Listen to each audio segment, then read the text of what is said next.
Yes, hello guys. Today I'm going to set you up for success. I'm going to talk about the culture shock you are likely to experience as a new immigrant in the US.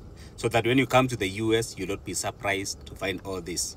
First and foremost, I'm a DV 2023 Diversity Visa Lottery winner, and that's how I came to the US. So essentially, I'll be talking out of experience. So karibuni sana. Now, culture shock ya kwanza. When you come to the US as a new person, number one, language, ama accent. You will find that whenever you talk before people will not even understand what you are saying because of the accent. The way we pronounce words, the English language we were taught back in school in Kenya or in Africa, the way people pronounce words here is quite different. For example, here we say water, back at home tunasema water.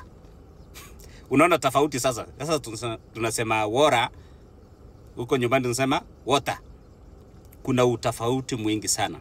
So you have to learn very fast to adapt and speak the way these people speak. The way they pronounce words, you have to adapt very fast and adapt. The way they do what we call intonation, lazima uweze kujua how they stress the voicing of words or the sounds, word sound, whatever. Lazima uweze kujifundisha. Recently, there is a friend of mine. He was talking about leave, and he said before people, I just want to take reef. So watu wengine kwa ofisi wakajiangalia, what's reef? Obviously for my case, nilikuwa najua ni leave. Lakini mjama wangu amejaza mdomo ars. Amejaza hizo mahars kwa mdomo. So the way he pronounce leave, watu hawakumuelewa. Karibu nicheke, but I realize that I have also the same issue. Especially with the word parking, na kuna parking of ya dog. The way a dog parks, and then kuna parking ya kupark gari. From where I come from, we have the issue of P and sijui mnasema P na kuna P. Tuko na issue na hiyo.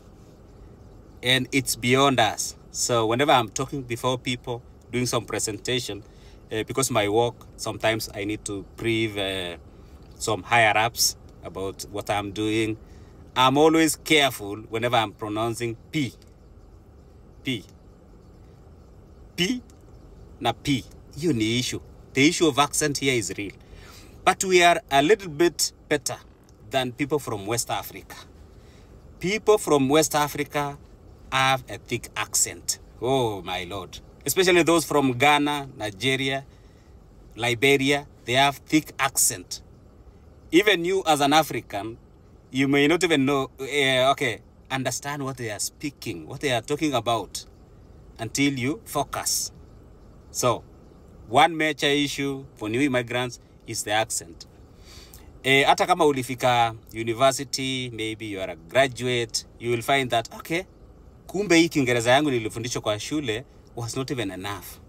The way those teachers were pronouncing words, haikuwa poa. And for sure, the way we were taught, I don't know if it was, I think it was wrong, because even if it was British English, but the pronunciation was not right. So be prepared to adapt. And that's why there is a video I made about age requirements for joining military.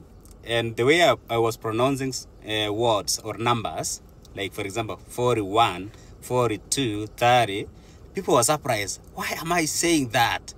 Here you have to adapt so fast so that people can understand what you are saying. Be aware. Now, as for the children, niko na watoto, and for my kids, they've adapted to American English.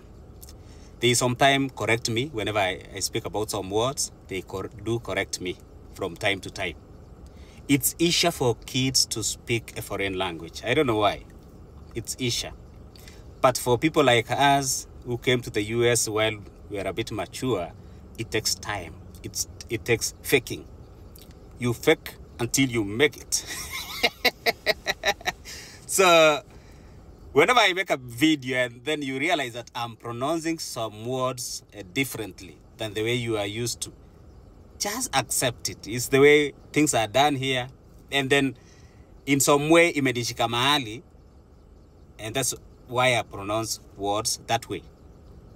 Accent. You too, when you come to the US, you will face the same challenge. But more so, West Africans, Nigerians, Liberians, and even some Ugandans. Ugandans, I know you don't speak Swahili, but even your English here is not even perfect.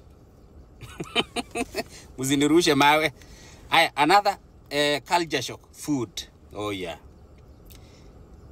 Kuna variety of food. There is a variety of different types of foods here in the US. You will find all types of food. There is one issue. There is a time I went to Texas for some TDY or some training. And some people were ordering alligators. Mambe. Yani, Kenya tunaita crocodile, alligator. All this, they are the same. People were eating alligators, ama crocodiles. Yenye imekuwa deep fried. I was shocked. It was only me who was not eating the alligators or crocodiles. Wanaita fries, whatever. Watu wanakula everything here. You will find something like sushi, fish yenye haijaiva, raw fish, they call it sushi, and different types of food.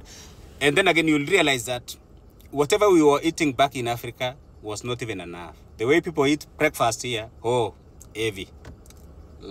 I mean, they have food. And there is the issue of kutupa vyakula. And one thing about here, food yenye umetupa huwezi patia dog. You cannot say, okay, like the way we do in Africa, the leftover food, we just give it to the dogs. We don't do it here. Dog will always have special food, not leftovers from human food. Okay, number 3, culture shock number 3. Online applications. Oh, my Lord. And that's why I've been stressing this. Make sure you learn how to apply some stuffs on your own. Most of the things here in the US are online. Please learn to apply stuff online. You will not find Cyber here. Cyber Cafe to apply stuff. Okay, you may find FedEx to do photocopy, but not Cyber Cafe whereby somebody will apply for you stuff. You will not find. So if you are coming to the US, make sure you know how to use a computer. Learn how to apply things online. Be somebody who is self-reliant. Hiyo ni mambo ya online application, no cyber. And then number 6, about appointments. Back in Kenya, you can walk into an office, go there, na ufanye mambo yako. Here you have to book for an appointment. It may be you can call them. Sometimes a few of them will allow walk-in.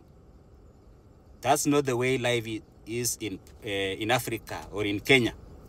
That's culture shock. Okay. The last one. Of course, itamaliza ni mingi. The last one is the religion. People here are no longer religious. Yes, you will find that a Christian is going to church, but at the same time, this same Christian belongs to Freemason. Freemason here is an open game. Most people belong to that. And they don't take it the way we see it in Africa. They don't perceive it the way we perceive it. They just say it's okay. They go to church, then go to Freemason Hall. Even for Muslims, I know, okay, there are some Muslims among you. They are not even serious. Yes, they are not serious. So if you come to the US and you are not religious, you can easily get lost. So make sure you find relationship with God, establish that relationship with God so that when you come here, you will still continue with the same, even though you are in a foreign land. There are so many culture shocks hapa. Mambo ya okay, solitary life. You cannot go to your neighbor's place and borrow some salt or sugar. Here you don't do that. You will be shot at. And it's common for this place for people to carry what? Dung dung dung, guns. It's common. Those are the few culture shocks nimeweza kuzipitia.